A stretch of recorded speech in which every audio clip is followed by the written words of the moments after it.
Ngintip masih soal KTL ya? Ini oh iya, kamu mau kuliah online kan? Kita ada pertemuan untuk mata kuliah komunikasi data ya. Oke. Saya lupa, kita nggak boleh ketemu atau tatap muka, maka kita harus kuliah online. Nanti saya akan berikan slide presentasinya. Kalian simak baik-baik, jangan lupa ya, jangan tidur. Oke? Ya, ini adalah pertemuan ketiga, yaitu mengenai network access. Materi pertama, ya, kalian akan mempelajari physical layer protocol atau protokol layer fisik. Di sini ada beberapa tipe koneksi. Mungkin kalian sudah pernah ya mengkoneksikan jaringan atau LAN itu menggunakan kabel ya. Ada kabel, ada wireless juga. Kalau kabel itu berarti wire LAN ya. Kalau dia menggunakan WiFi ya berarti kita mengakses WAP-nya ya, wireless access point. Kalau kabel itu kan sebenarnya lebih andal dibandingkan kalau kita menggunakan wireless. Pertama, kabel itu dia tidak mudah terdisconnect ya. Sedangkan wireless ya kalau gelombangnya tidak atau sinyalnya tidak bisa ditangkap, maka dia akan terputus. Nah, untuk wireless sendiri ya, kelebihannya adalah dia bisa secara tempat itu bisa di mana-mana saja ya. Kalau kabel kan mungkin terbatas dengan panjang kabelnya, sedangkan wireless itu bisa di mana kita tempatkan wireless access point-nya, misalnya di ruang tidur, ya misalnya di rumah ya, ruang tidur, kemudian ruang tamu, kemudian ruang kerja, ya dan lain-lain. Maka keandalannya juga masing-masing. Wireless punya keandalannya tersendiri, yang kabel juga punya keandalannya tersendiri. Mungkin mobilitasnya wireless lebih mudah, sedangkan kabel itu agak susah mobilitasnya ya. Nah, kalian pada pertemuan sebelumnya sudah memahami bagaimana data itu ditransmisikan ya. Ada 7 layer itu untuk OSI layer dan 5 layer untuk TCP/IP layer ya. Nah, kalau sinyal itu datangnya dari sender ya, maka dia akan merambat melalui layer aplikasi ya berupa data digital, kemudian dibagi menjadi segmen-segmen di layar transport, kemudian dikirimkan melalui jaringan, layar jaringan itu berupa paket ya, kemudian dikirimkan atau melalui data link dirubah menjadi paket menjadi frame ya, kemudian menjadi sebuah binary digit atau bit yang dikirimkan melalui sinyal-sinyal kabel ya berupa sinyal kelistrikan atau sinyal analog ya mungkin, atau sinyal digital juga bisa. Kemudian baru dikirimkan melalui kabel tadi menuju data link atau Ethernet card-nya penerima, hingga sampai bisa dipresentasikan ke aplikasi oleh di sisi penerimanya ya. Nah, gelombang sendiri ya yang secara fisik tadi kan ada gelombang berupa listrik ya, sinyal listrik. Nah, itu berbentuk sinyal yang tidak beraturan atau disebut dengan gelombang continuous ya. Sedangkan kalau dia menggunakan gelombang digital ya atau berbentuk pulse ya. Ini adalah gelombang diskrit. Jadi itu bisa diinformasikan berupa nilai bit 0, 1. Kemudian kalau fiber optik itu berupa sinyal berupa sinar atau light pulse, dan ini juga memiliki keandalan, ya, saat ini menjadi sebuah alternatif keandalan yang lebih baik dibandingkan sinyal menggunakan kabel tembaga atau tadi ya, untuk gelombang diskrit menggunakan wireless. Nah, semua physical layer itu juga harus mengacu kepada standar-standar yang diterapkan oleh standar badan internasional, ya, seperti ISO, kemudian ITU, IEEE. Nah, untuk di bagian sinyal lagi, ya, itu ada bagaimana pesan itu di encode, ya. Ini kita mengenal ada ya AM, ya, atau amplitude modulation, dan FM modulation. Ya, untuk perbedaannya antara FM dan AM, ya. Kalian perhatikan di sebelah kiri itu ada modulating wave, dan di sebelah kanan atau di tengah plus carrier signal. Jadi modulating wave adalah gelombang yang merubah carrier signal sehingga dengan teknik FM dia akan merubah kerapatan dari gelombang. Ya, maka di sini kalian lihat ya di FM-nya, maka di sebelah kanannya itu gelombang itu kerapatannya yang tadinya ya rapat, kemudian merenggang, rapat lagi, kemudian merenggang lagi, dan rapat lagi. Ya, itu adalah perubahan saat modulating wave dalam posisi tertinggi, maka kerapatannya juga akan melebar. Ya, saat dia di gelombang sinusnya rendah, maka kerapatannya akan menyempit. Nah, itu untuk FM.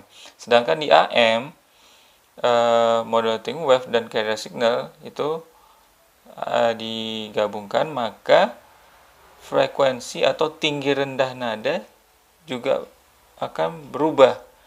Jadi saat sinus modulating wave itu dalam posisi terendah, maka frekuensinya atau tinggi rendahnya nada itu akan mengecil.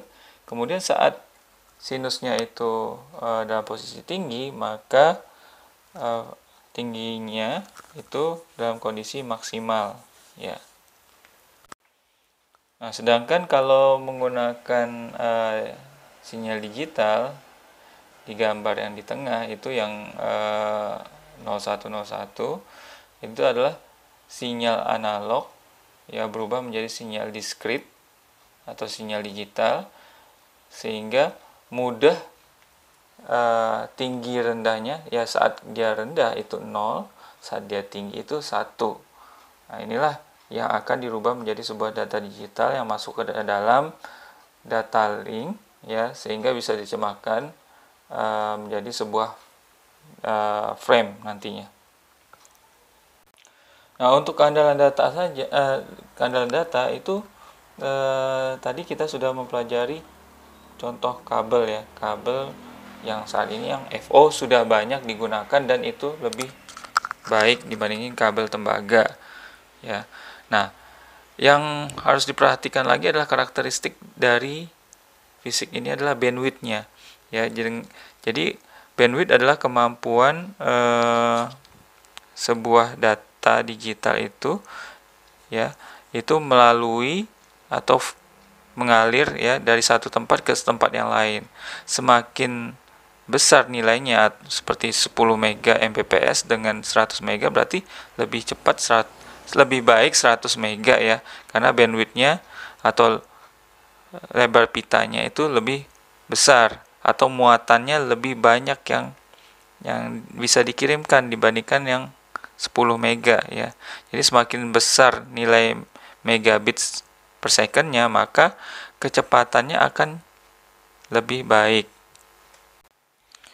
Nah, untuk mengukur bandwidth tadi apakah trafficnya itu maksimal, maka nilai throughput itu menjadi acuan ya keandalan data. Ya, ini menunjukkan seberapa banyak traffic yang bisa dihasilkan atau ditransmit ya melalui kabel tersebut ya. Nah, biasanya berarti nilai throughputnya adalah nilai traffic yang dihasilkan ya. Nah, saat dia melakukan transmit atau mengirimkan data, itu ada acknowledge atau terjadi enkapsulasi atau traffic overheat ya, atau masalah di dalam traffic ya, misalnya ada conjunction ya. Nah, kita bisa menghitung juga ya, throughput dikurangi dengan traffic overheat itu dia akan menghasilkan goodput. Jadi kita semakin traffic overheatnya atau masalah di dalam transmisinya itu atau handling sessionnya itu lebih rendah, maka goodputnya juga akan main dengan throughput, maka dia memiliki kehandalan yang lebih baik. Nah, di slide berikutnya ya, ini adalah contoh dari sebuah port switch ya. Ini bagaimana koneksi internet bisa menggunakan kabel UTP. Ini bisa dimasukkan ke dalam fast Ethernet switch ya. Kemudian ada juga menggunakan serial ya, interface menggunakan serial ya. Di sisi sebelah kanan itu ada menggunakan koneksi menggunakan USB connection. Jadi berbagai macam cara untuk melakukan koneksi secara jaringan. Nah, ini adalah karakteristik dari kabel tembaga ya. Jadi kelemahannya adalah kabel tembaga ini bisa kita perhatikan itu sinyal interferensinya itu tidak stabil ya. Jadi ada turun, ada naik ya. Jadi electromagnetic interference-nya itu mengakibatkan distorsi dan korup data sinyal ya, sehingga pengembangan berikutnya yang menggunakan optical fiber optik ya, itu lebih baik. Kemudian terjadinya crosstalk atau silang sinyal ya, sehingga terjadi disturbance ya dalam atau gangguan pembicaraan, atau sering kalian mendengar kalau kok ada tiba-tiba ada suara orang lain masuknya, itu crosstalk ya. Nah, ini adalah kabel tembaga ya. Di gambar ini itu ada modelnya yang unsealed twisted pair atau kita kenal dengan UTP. Kemudian ada yang shielded, artinya dia ada pelindungnya, itu STP. Kemudian ada yang coaxial cable ya. Ini sering kita lihat di antena ya. Nah, untuk UTP sendiri kalian mungkin di mata kuliah Jarkom ya, mungkin sudah kalian pelajari bagaimana kalian melakukan crimping ya, atau membuat mata dari kabel UTP ini ya. Ada jacknya, itu disebut dengan RJ45 ya. Ini bisa kalian pelajari lebih lanjut nantinya. Kemudian kalau STP ini juga ya, ini bagian-bagiannya ada jaketnya, ada shieldnya, ada foil shield, kemudian dan twisted pair. Nah, sedangkan di coaxial cable ya, ini ada outer jaketnya lebih tebal ya. Kemudian ada tembaga shieldingnya dan plastik insulationnya. Ya, kita tidak mempelajari lebih lanjut mengenai kabel-kabel ini ya. Tapi saya harapkan kalian mengerti bahwa mana yang baik untuk keandalan data di masa depannya. Untuk standar kabel UTP sendiri ada penomorannya, yaitu menggunakan kategori ya. Kategori 3, 5, dan 6. Untuk kategori 3 ini biasa digunakan untuk komunikasi suara seperti telepon. Kemudian Cat 5 ini komunikasi data 100 Mbps kecepatannya hingga 1000 Mbps. Kemudian Cat 6 itu lebih tinggi dari Cat 5, yaitu 1000 Mbps hingga 10 Gbps. Berikutnya adalah UTP konektor, yaitu tentang sambungan ya ke Ethernet card-nya. Kita harus menginputkan RJ45 plug-nya ya, yaitu ada jepitan. Kemudian RJ45 UTP socket adalah yang ada di soket yang ada di laptop kalian. Jadi RJ45 plug ya dimasukkan ke dalam soketnya. Jadi soketnya ini seperti female-nya. Nah, untuk membuat atau menyambungkan RJ45 ini dengan kabel UTP, ini kalian juga harus mengurutkan warna-warnanya ya. Untuk Ethernet straight through ya, itu difungsikan untuk koneksi antara host ke jaringan seperti switch. Ethernet crossover ya, antara dua host. Jadi komputer dengan komputer itu menggunakan Ethernet crossover. Nah, pastikan di dalam penggunaan kabel UTP ini ya tidak ada kesalahan. Itu bisa dicek dengan perangkat parameternya seperti ini. Ini untuk mencegah terjadinya crosstalk atau signal loss. Kemudian kalau misalnya terlalu panjang kabelnya ya mungkin akan keandalannya akan berkurang ya. Kemudian pastikan juga untuk wire map atau pemetaan kabelnya ya. Jadi jangan sampai saat kalian inputkan ke dalam perangkat, ujungnya kalian tidak mengetahui itu di mana ya, sehingga terjadi kesalahan dalam mappingnya. Nah, berikutnya adalah tentang fiber optik ya. Ini penggunaannya itu bisa di perusahaan atau disebut enterprise network, kemudian di rumah FTTH, long haul network, submarine cable network. Yang mana tadi sudah dijelaskan bahwa fiber optik ini menggunakan light pulse ya. Jadi mengkodekan cahaya ya, pulsa cahaya menjadi sebuah nilai bit digital. Nah, untuk desain kabel media fiber sendiri itu ada dia terluarnya itu jaketnya ya. Kemudian ada strengthening material itu untuk memberikan ketahanan kepada inti dari fiber optiknya sendiri. Kemudian ada buffernya berupa shield atau pelindungnya. Kemudian ada cladding untuk menjaga agar inti pencahayaan di dalam core-nya itu tidak menurun ya. Kemudian core-nya sendiri yaitu transmisi cahaya dari fiber optik. Nah, tipe FO sendiri ada medianya ya, itu ada single mode dan multi mode, dimana kalau single mode ini pancarannya hanya satu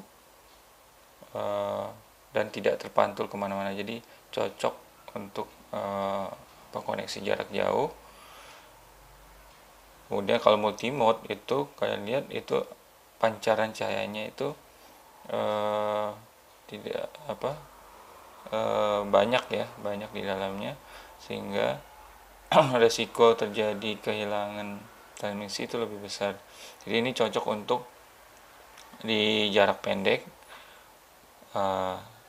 dan disinilah kalian bisa memahami mana yang handal bisa digunakan. Kalau single mode itu lebih resiko lebih tinggi sehingga transmisinya lebih cepat sampai ke tujuan. Kalau multi mode itu akan cukup banyak sinar yang terbuang. Nah, biasanya digunakan single mode ini di backbone jaringan di kampus atau model perusahaan ya, enterprise. Sedangkan untuk LAN bisa menggunakan multimode. Nah, ini adalah contoh-contoh konektor dari fiber optik. Itu kalau misalnya menggunakan ST konektor ya. Kemudian ada SC konektor, LC konektor, dan duplex multimode. Nah, untuk penggunaannya sendiri ya ini hampir sama ya. Ada bisa digunakan di berbagai macam koneksi fiber optik. Cuman karena teknologinya ini dikembangkan oleh perusahaan-perusahaan masing-masing ya, seperti Lucent konektor ini dikembangkan oleh Lucent, maka modelnya juga berbeda. Yang penting harus kalian pahami adalah ada dua di sini ya, dua kabel. Artinya kalau kalian menggunakan satu, dia berarti tidak support dengan full duplex, jadi atau hanya half duplex ya. Sedangkan kalau mau menggunakan full duplex, dia menggunakan dua kabel sekaligus. Nah, untuk membedakan apakah digunakan di single mode atau multi mode, ini kalian bisa lihat dari warnanya ya. Jadi SC ke SC multi mode itu menggunakan warna orange, LC ke LC single mode itu menggunakan warna kuning.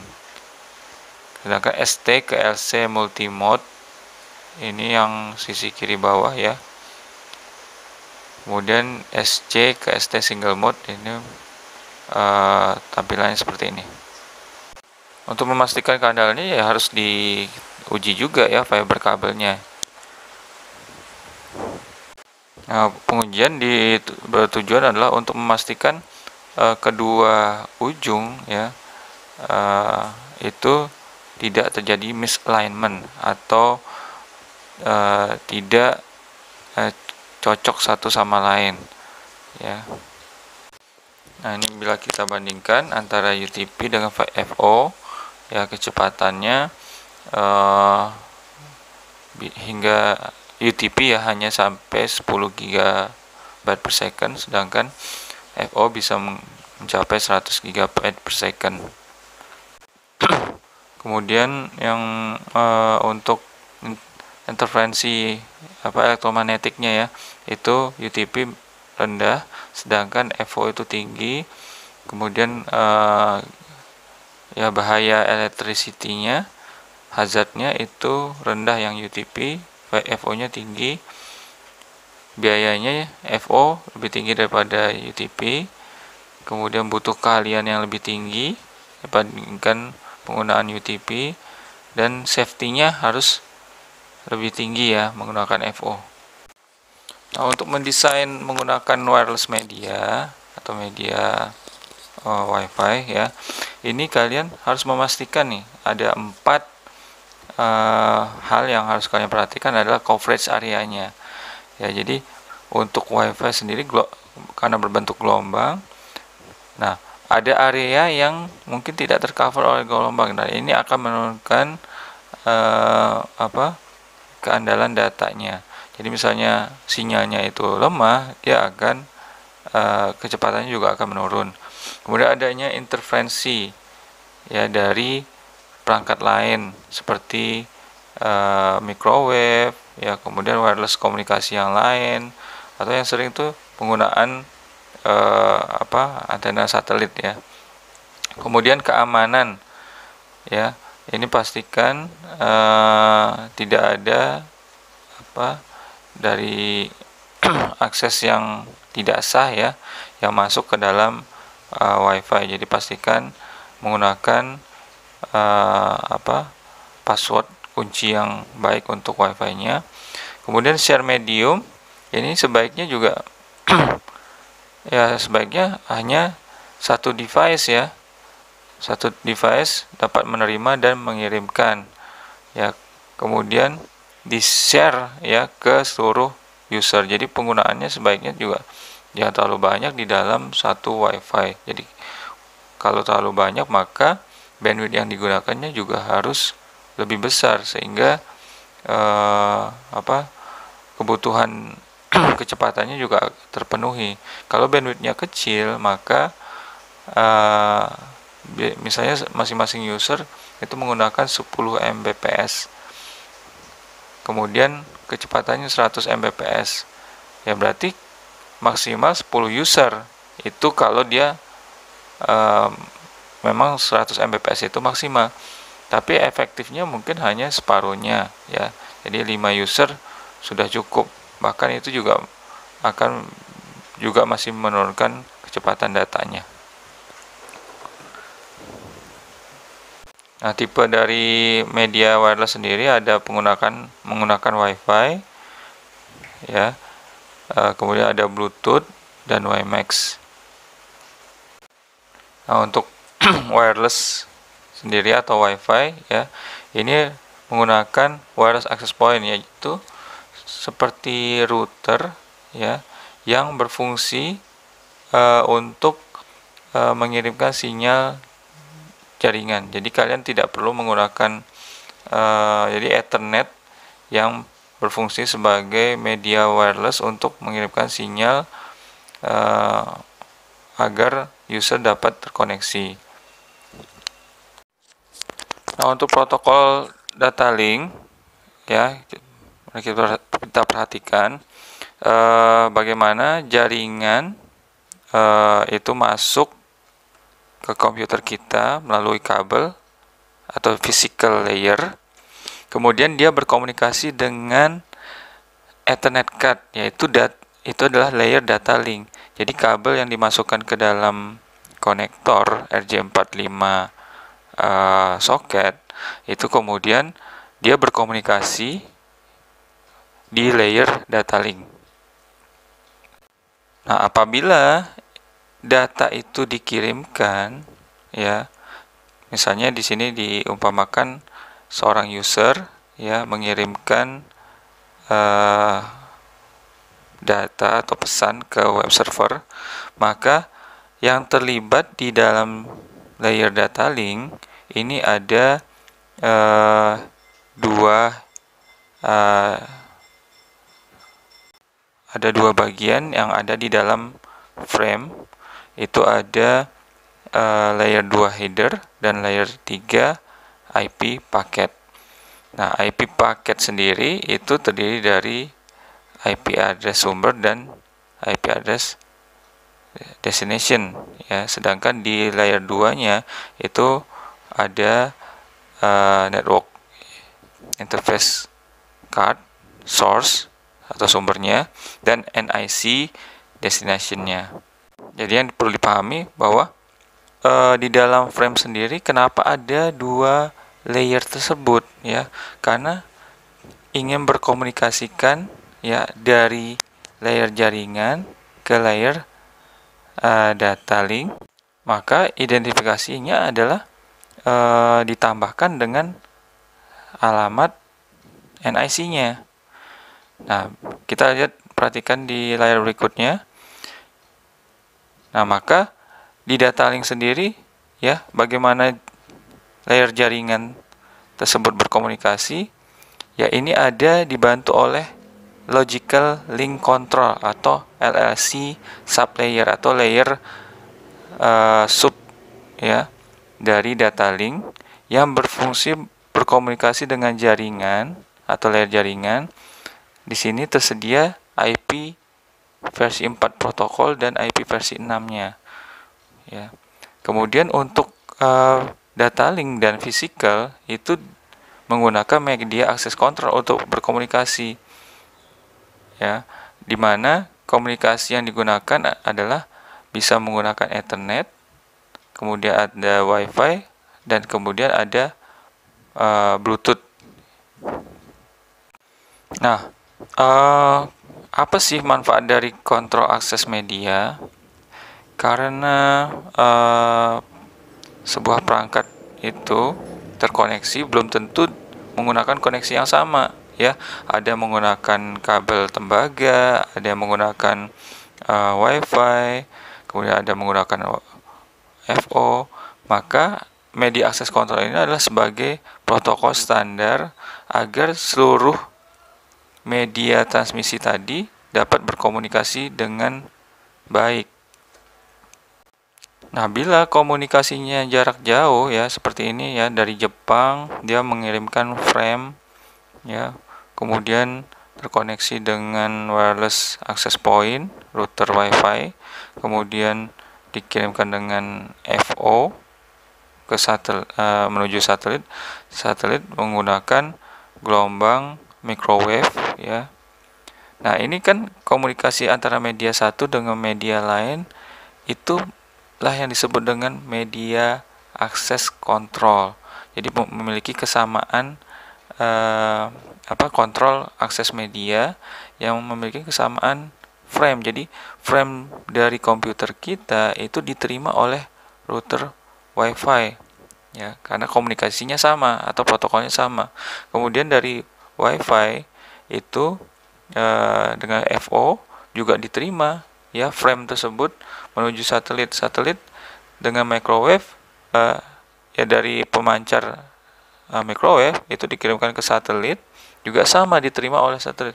Maka dengan kesamaan inilah yang memiliki protokol atau standar yang sama. Nah, inilah yang terjadi di dalam setiap pengiriman tadi, ya ada hop, ya, atau loncatan-loncatan di dalam jalur di mana setiap media itu harus menerima frame, ya, kemudian melakukan denkapsulasi frame, kemudian melakukan enkapsulasi lagi menjadi paket, ya, kemudian mengirimkan frame tersebut ke media-media berikutnya.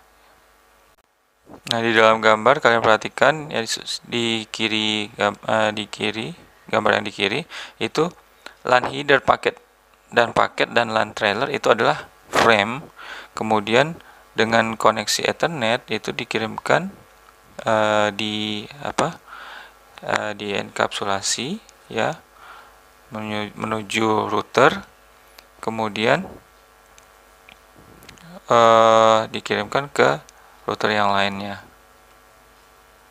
Kemudian router yang lain juga melakukan melakukan enkapsulasi lagi dari paket menjadi sebuah frame baru, kemudian dikirimkan lagi one headernya, paketnya, kemudian one trailernya itu dalam satu frame data, ya, ke router yang berikutnya. Oke, kita masuk ke media access control, ya, yang lebih spesifik. Kalian telah pahami tadi frame memerlukan media access control untuk sebagai standar, ya, standar. Jadi anggap saja ini seperti media access control seperti rambu-rambu lalu lintas di mana setiap kendaraan yang akan melalui jalanan tersebut ada traffic light-nya, kemudian ada perbodennya, dilarang masuk, ya, ada dilarang stop, boleh ke kiri, boleh ke kanan. Sama dengan frame ini, ya. Jadi frame dia tujuannya kemana sih? Kan harus menuju jaringan. Berarti tujuannya itu kan sudah didefinisikan di dalam frame itu. Ada NIC address-nya dan IP address-nya. Itulah mengidentifikasikan alamat. Nah, alamat inilah nanti yang akan ditransmisikan melalui jaringan ke tujuan yang tepat. Itulah fungsi dari media access control. Kemudian kita juga harus membuat sebuah topologi, ya, baik itu topologi fisik maupun topologi logik, atau desainnya seperti apa. Misalnya sebuah topologi fisik ya. Ini web server diletakkan di rak kedua, laci ke pertama, kemudian email server itu di rak kedua, kemudian laci kedua, dan seterusnya. Ini baru secara logiknya atau di ruang fisik, ya. Sedangkan di ruang maya kita harus bisa menggunakan topologi logik, di mana di dalam topologi logik ini ada IP address yang digunakan. IP address yang digunakan itu source-nya berapa, ya, kemudian melalui sebuah port, ya, fast Ethernet misalnya 0/1, kemudian melalui perangkat switch S1, kemudian menuju perangkat router R1. Nah, ini adalah bentuk topologi logik. Nah, untuk itu juga kita harus memahami topologi WAN secara fisik. Ya, ada point to point, ada hub dan spoke, kemudian ada full mesh. Kalau point to point berarti satu titik ke titik yang lain, ya, menghubungkan perangkat satu dengan perangkat yang lain, ya, dengan satu jalur. Kemudian kalau topologi hub dan spoke, ada yang berperan sebagai hub, yaitu senternya, dan spoke sebagai endpointnya. Jadi setiap device itu akan terhubung melalui sebuah pusat, yang disebut dengan hub. Sedangkan untuk full mesh ini antara endpoint, ya, dengan endpoint yang lainnya itu saling terhubung, baik itu jalurnya bisa ke kiri, bisa ke kanan, bisa ke depan, bisa ke belakang. Ya, ini semuanya saling terhubung. Jadi seperti bintang dan pentagram juga. Point to point di dalam topologi point to point, ya, itu ada istilah node, ya. Node adalah sebuah titik akhir di mana media itu ditransmisikan ke media yang lain, ya. Nah, titik akhir ini artinya itulah tujuannya, ya. Nah, ini misalnya di dalam WAN, ya. Jadi topologinya itu, ya, dari sumber node ke destination node, itu frame itu melakukan atau bergerak, ya, berkomunikasi dengan perangkat-perangkat yang lainnya. Jadi frame itu dikirimkan, kemudian bertemu dengan misalnya router yang lain, ya, kemudian memastikan bahwa saya frame ini tidak di sini, ya, kamu arahnya menuju ke sana, lurus ke sana misalnya, ya. Nah, itu akan hingga sampai tujuan yang diinginkan. Inilah disebut dengan sirkuit virtual. Jadi kalau ada sirkuit fisik, ya berarti hanya sebuah kabel yang terhubung, gitu, ya. Kalau sirkuit virtual ini seperti sebuah logic ID, ya, yang mengidentifikasikan setiap poin ke poinnya. Nah, di gambar yang keduanya ini bisa kita lihat, ya, di awannya itu, ya, walaupun bentuknya awan, ternyata di dalamnya ada beberapa koneksi fisik yang lain, ya. Misalnya ada router lagi, ada ISP, kemudian kemudian dihubungkan lagi dengan router yang lain. Nah, inilah perbedaan antara topologi fisik dengan topologi logik. Nah, untuk area yang lebih sempit atau disebut dengan local area network, itu bisa menggunakan topologi star. Topologi star ini mirip dengan hub dan spoke tadi, ya. Kemudian extended star topologi, ya, ini perluasan dari topologi star. Jadi tadinya pusatnya satu, sekarang ada pusat yang kedua, ya.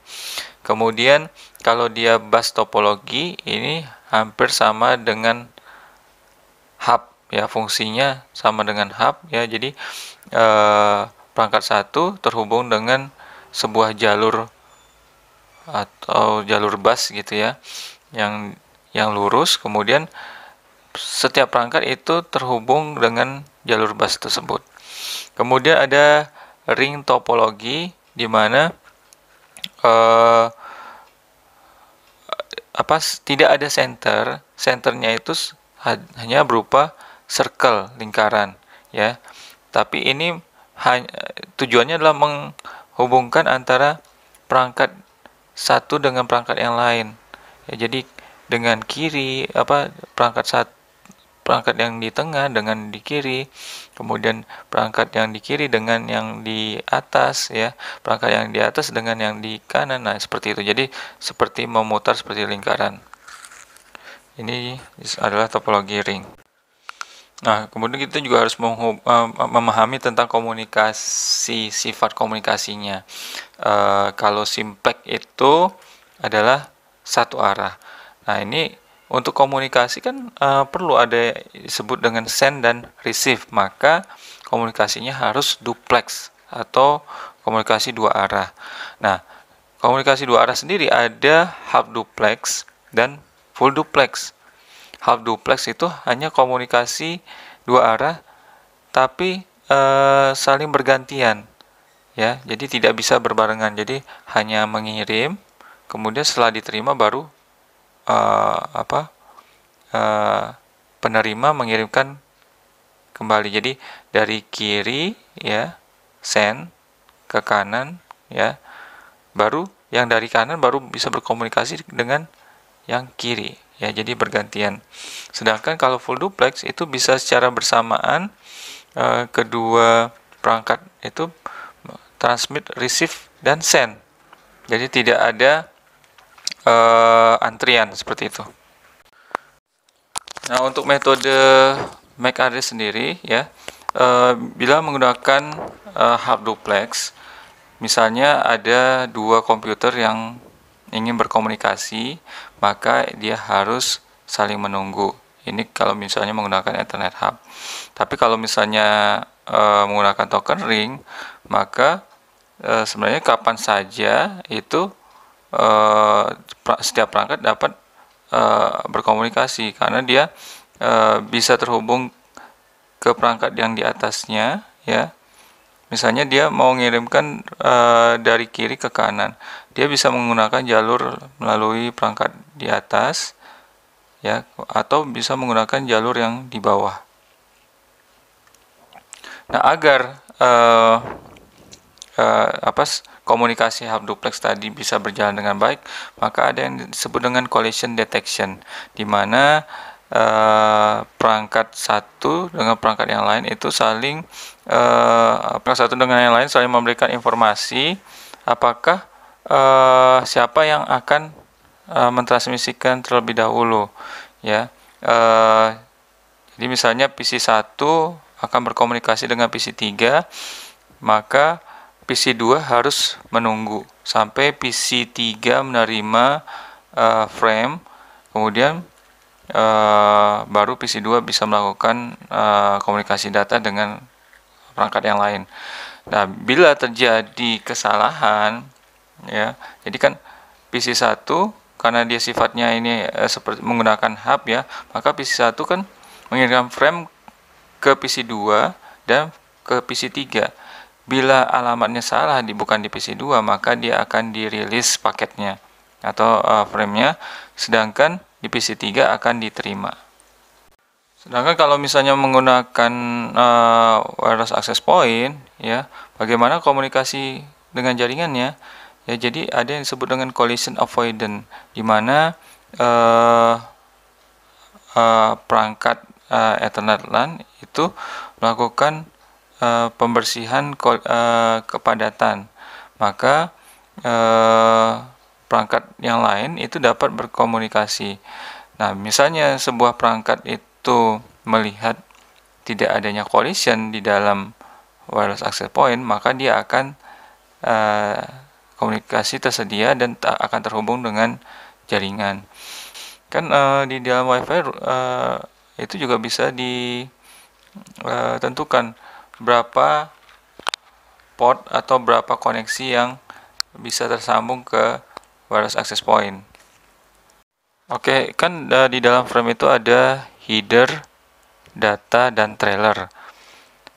Dimana komponen header itu berisi awalan dari frame, kemudian ada alamat IP address, alamat NIC, kemudian tipe protokol layer 3 yang akan dikirimkan, yaitu seperti TCP-kah atau UDP-kah. Kemudian ada kontrolnya, misalnya ini berupa kontrol untuk quality of service yang untuk penggunaan paket VoIP.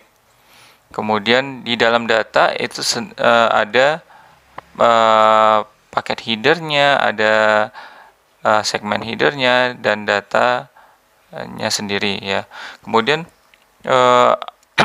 ada error detection ya di bagian trailer ini untuk mendeteksi kesalahan frame. Kemudian ada frame stop, yaitu untuk mengakhiri sebuah frame. Di layer 2 address ya, ini kan ada destination NIC dan source ID-nya, kemudian ada source IP dan destination IP-nya. Maka saat sebuah PC 1 itu berkomunikasi ke web server, maka dia lalu lintasnya akan mendeteksi atau melalui sebuah router atau switch ya. Jadi layer 2, layer 3 itu yaitu dalam frame ya, itu dikomunikasikan dengan router pertama ya. Kemudian ada NIC dari router yang router pertama akan melakukan pemetaan ya, bahwa destination IP address Anda itu ada di router berikutnya. Maka frame dibawa ke router kedua, kemudian di router kedua juga melakukan pemetaan bahwa NIC card yang Anda inginkan adalah di web server. Maka dia akan teruskan ke frame data tersebut ke web server. Dimana web server ini NIC-nya cocok ya, kemudian IP address-nya juga cocok, maka pesan itu sampai di destinasi. Nah, protokol-protokol lain di dalam data link ya, ini bisa kalian perhatikan. Ada, kalau dia menggunakan wireless access point, maka frame protokol yang digunakan adalah frame wireless 802.11. Kalau dia menggunakan Ethernet card atau NIC card ya, itu menggunakan Ethernet protokol. Kemudian kalau misalnya antara perangkat dengan perangkat, itu bisa menggunakan point to point protokol. Dan untuk level protokol data link yang lebih tinggi itu menggunakan HDLC. Ini cocok digunakan di dalam komunikasi WAN. Kemudian untuk komunikasi antara WAN itu menggunakan protokol frame relay. Nah, protokol-protokol ini nanti akan kalian pahami di pertemuan atau di kuliah online berikutnya. Alhamdulillah ya, pertemuan kali ini sudah selesai. Mungkin kalian harus banyak lagi membaca slide-nya, modul handbook, agar kalian lebih mendalami tentang keilmuannya ya.